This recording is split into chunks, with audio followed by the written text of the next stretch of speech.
வணக்கம். இந்த சிறுகதை நான் தான் எழுதினேன். நான் தான் இப்பொழுது குரலும் கொடுக்க போகிறேன். தொடர்ந்து கேளுங்க.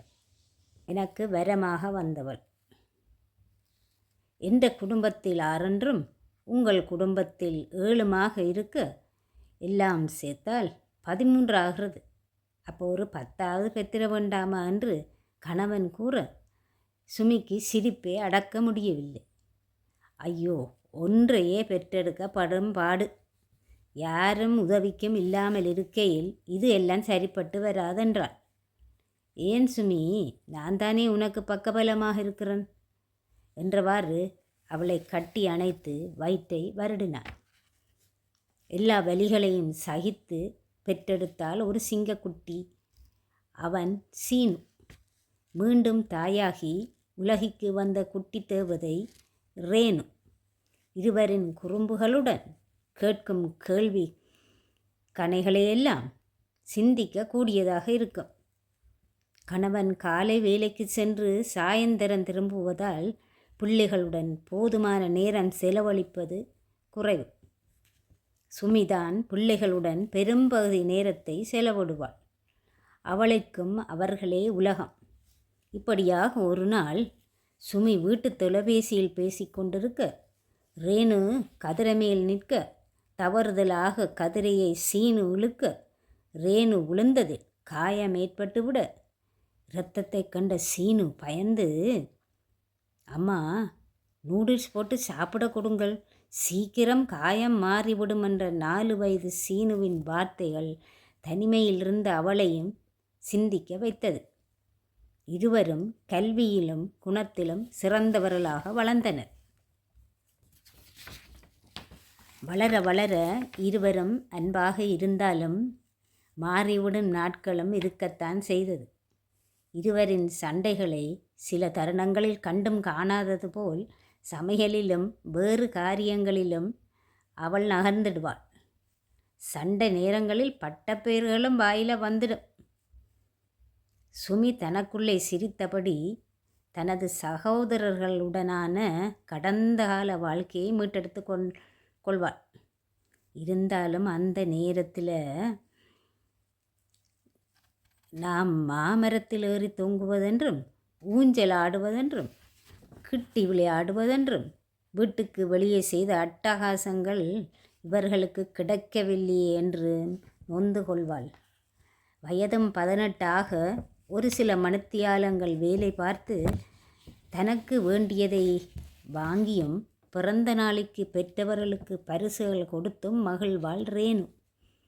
சீனுவோ தன் பணத்தை புத்தகங்கள் வாங்குவதிலேயே செலவழித்து கொள்வாள். ரேணு சில தடவை சிணுங்கிக் கொள்வாள்.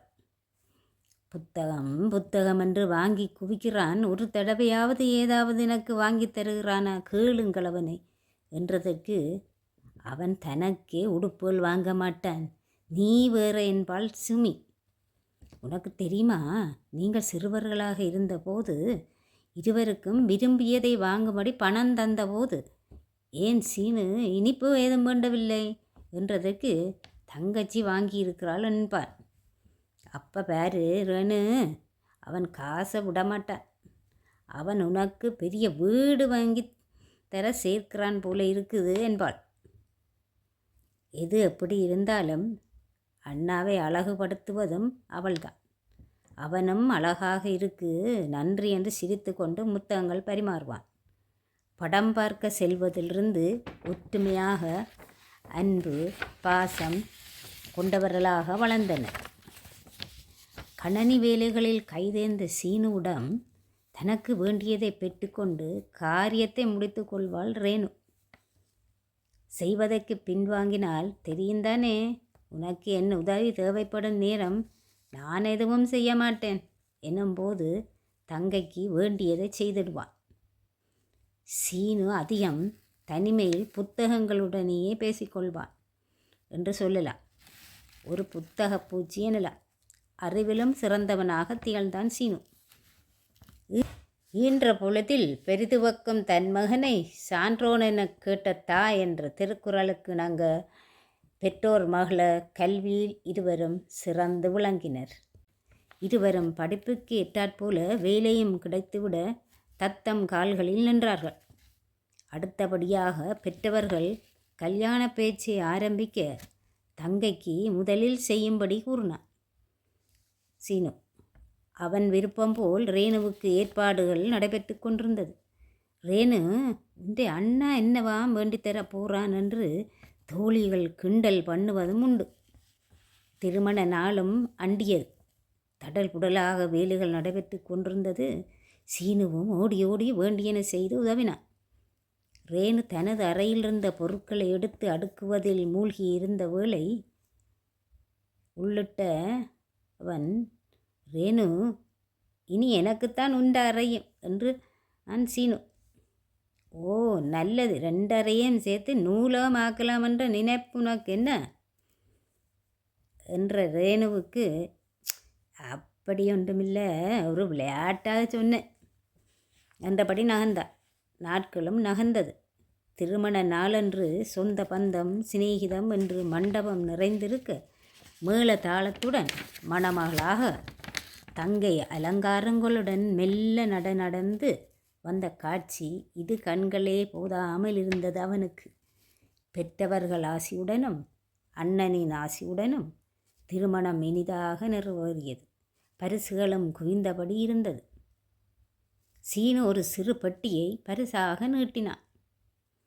ஓ, நம்ப முடியவில்லையே. சிறிதென்றாலும் அன்புடன் அன்பளிப்பது பெரிதானது என்று நினைத்தவள் புன்னகை பூத்த முகத்துடன் கட்டி அணைத்து முத்தங்கொடுத்தவள். அவன் விளையாட்டாகவும் செய்கிறான் ஒன்றும் நினைத்தவள் சுட்டப்பட்டிருந்த அழகிய அலங்கார பேப்பரை ஒவ்வொன்றாக திறந்தவளுக்கு காத்திருந்தது ஒரு சாவி. என்னவா இருக்கும் என்று சுற்றுமுற்றும் பார்க்கறதுக்கிடையில் அதோ வார் அங்கே உள்ளது என்று காட்டினான்.